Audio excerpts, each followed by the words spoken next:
sidang jamaah salat Jumat yang dibanggakan dimuliakan oleh Allah Subhanahu wa taala. Puji syukur mari sama-sama kita panjatkan kepada Allah Subhanahu wa taala dengan lafaz alhamdulillahirabbil alamin. Karena pada kesempatan ini kita masih diberikan nikmat yang beribu-ribu banyaknya. Begitu banyaknya ranting pohon yang ada di dunia ini, begitu banyaknya air yang ada di lautan, tidak akan mampu melukiskan betapa banyaknya nikmat yang telah Allah berikan kepada kita. Selawat beriringkan salam kepada Nabi Muhammad sallallahu alaihi wasallam. Allahumma shalli wa sallim wa barik alaihi. Yang dimana pula beliau telah membawa kita dari zaman kegelapan menuju zaman yang penuh dengan cahaya iman dan Islam. Sebelum khatib menyampaikan khutbah pada kesempatan yang berbahagia ini, alangkah lebih baiknya jika kita sama-sama meningkatkan takwa kepada Allah Subhanahu wa taala. Takwa dengan arti yang sesungguh-sungguhnya menjalankan segala perintah Allah dan menjauhi segala apa-apa yang dilarang oleh Allah Subhanahu wa taala. Sebab hanya dengan cara itulah kita bisa merasakan indahnya kebahagiaan dunia maupun indahnya kebahagiaan di akhirat kelak nanti. Hari ini kita sedang berada pada hari ke-7 bulan Syawal, yang artinya masih dalam suasana Syawal, suasana halal bihalal bagi masyarakat Indonesia, suasana saling memaafkan, bersalam-salaman, dan bahagia bersilaturahmi dengan sahabat, keluarga, dan sanak famili lainnya. Halal bihalal jika dilihat dari sudut pandang budaya hanya ada di Indonesia, dan istilah memakai bahasa Arab ini dalam kamus besar bahasa Indonesia, makna halal bihalal adalah acara maaf-maafan pada hari Lebaran sehingga mengandung unsur silaturahmi. Sedangkan dalam bahasa Arab, halal bihalal berasal dari kata halal atau halal yang mempunyai banyak arti sesuai dengan konteks kalimatnya. Antara lain penyelesaian problem, meluruskan benang kusut, mencairkan yang beku, atau melepaskan ikatan yang membelenggu. Sedangkan dari segi fikih, halal yang oleh para ulama dipertentangkan dengan kata haram apabila diucapkan dalam konteks halal bihalal memberikan pesan bahwa mereka yang melakukannya akan terbebas dari dosa. Maka dengan demikian halal bihalal menurut tinjauan hukum fikih menjadikan sikap tadinya haram atau yang tadinya berdosa menjadi halal, tidak berdosa lagi. Tentu baru tercapai apabila persyaratan lain yang ditetapkan oleh hukum terpenuhi oleh halal bihalal. Hadirin sidang salat Jumat dibanggakan dimuliakan oleh Allah Subhanahu wa taala. Asal usul halal bihalal ini berasal dari Kiai Haji Abdul Wahab.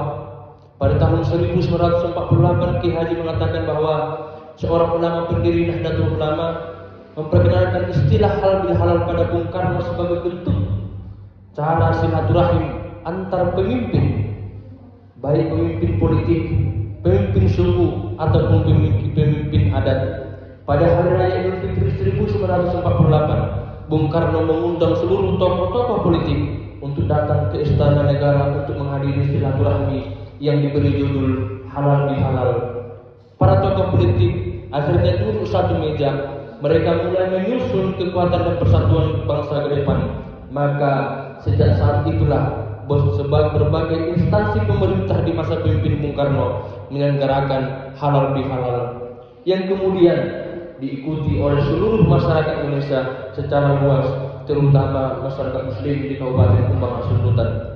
Setelah kita mengetahui sejarah dan makna halal bihalal, tentunya kita perlu mengetahui sejauh mana konteks halal bihalal, sejauh mana kelebihan halal bihalal yang dilaksanakan oleh masyarakat. Yang pertama adalah menjadi seorang pemaaf. Halal bihalal menjadikan seorang menjadi pemaaf, ajang silaturahmi antar sesama setelah sebulan penuh menjalankan ibadah puasa Ramadan. Biasanya diawali dengan saling maaf-memaafan atas segala kesalahan melalui tradisi sungkeman atau salaman. Sebagaimana firman Allah Subhanahu wa taala dalam Quran surah Al-A'raf ayat 199. Bismillahirrahmanirrahim. Khudil afwa wa amir bil urfi wa ardil anjil jahilin. Jadilah pemaaf. Dan anjurkanlah orang-orang berbuat baik, serta jangan pedulikan orang-orang yang bodoh. Meminta maaf itu sulit, karena didahului dengan sebuah pengakuan atas kesalahan-kesalahan diri. Demikian pula dengan memaafkan, kadangkala kilasan-kilasan ingatan tentang perbuatan buruk yang menimpa diri datang, sehingga tertunda kesempatan untuk memaafkan. Maka berkasih sayanglah, maka kamu akan dirahmati dan diberikanlah maaf. Niscaya Allah akan mengampuni kamu. Jadilah seorang pemaaf, karena sifat pemaaf adalah sifat iman yang paling utama, serta mendapatkan ampunan dari Allah Subhanahu wa Ta'ala. Kelebihan yang kedua adalah terbebas dari dosa sesama. Ketika budaya halal bihalal dilakukan yang saling meminta dan memberi maaf atas segala dosa kesalahan yang terjadi di masyarakat, dengan sendirinya masyarakat sudah tidak memiliki dosa antara mereka. Artinya bahwa mereka sudah terbebas dari dosa sesama manusia melalui budaya saling memaafkan di antara mereka. Hal ini merupakan hal yang paling penting dalam kehidupan beragama dan juga bermasyarakat. Yang ketiga adalah perekat persaudaraan. Fungsi dari halal bihalal adalah dapat mempererat persaudaraan baik antar sesama muslim. Sebab setiap halal bihalal kita akan bertemu dengan seseorang muslim, saling memaafkan, saling mendoakan. Semua cair lebih siap untuk saling memaafkan, mendoakan sesama, sehingga kita bisa menjalani hari-hari kita, menjalani bulan Syawal dengan penuh dengan kebersihan dan fitri kembali. Maka mari kita jadikan halal bihalal dapat membuat hubungan dengan orang lain semakin dekat, dengan orang lain semakin harmonis.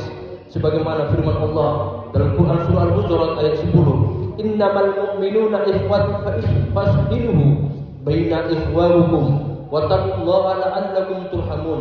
Orang-orang beriman itu sesungguhnya bersaudara, sebab damaikanlah, perbaikilah hubungan antara kedua saudaramu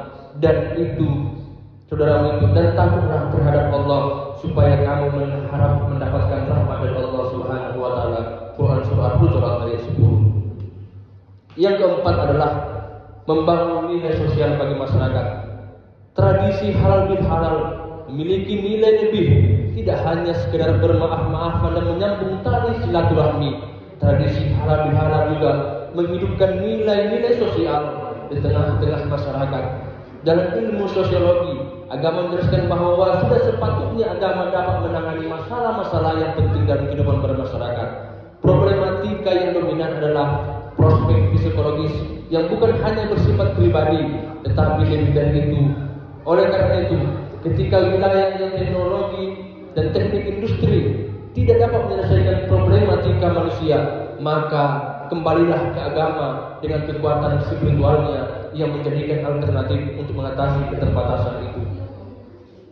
Hadirin jamaah sholat Jumat dibanggakan dimuliakan oleh Allah Subhanahu wa Ta'ala. Dalam kehidupan bermasyarakat, pasti tidak selamanya baik-baik saja dalam berinteraksi. Pasti tidak baik-baik saja dalam berkomunikasi antar sesama anggota masyarakat. Ada kesalahpahaman yang menimbulkan perselisihan, menimbulkan pertengkaran, pertentangan. Ada anak yang tidak menghormati anak, ada anak yang tidak menghormati orang tuanya, ada pula yang tidak pernah tegur sapa atau sebaliknya. Ada orang tua yang tidak memberikan teladan yang baik kepada anak-anaknya dan istrinya. Ada orang tua yang tidak memberikan perhatian penting kepada anak-anaknya, mengajarkan anaknya berkata-kata kasar. Maka kembalilah kepada Allah, kembalilah ke jalan Allah. Hal-hal seperti itulah jika tidak dikelola dengan baik bisa menimbulkan masalah dan dosa-dosa yang besar. Padahal hakikatnya setiap manusia diciptakan potensinya adalah sebaik-baik orang yang salah adalah bersedia meminta maaf dan mengakui kesalahannya. Untuk itu, di bulan Syawal ini kita saling membuka diri kita untuk memaafkan, kesiapan kita untuk introspeksi diri, saling menerima kesalahan, saling menerima kekurangan, saling menghargai orang lain.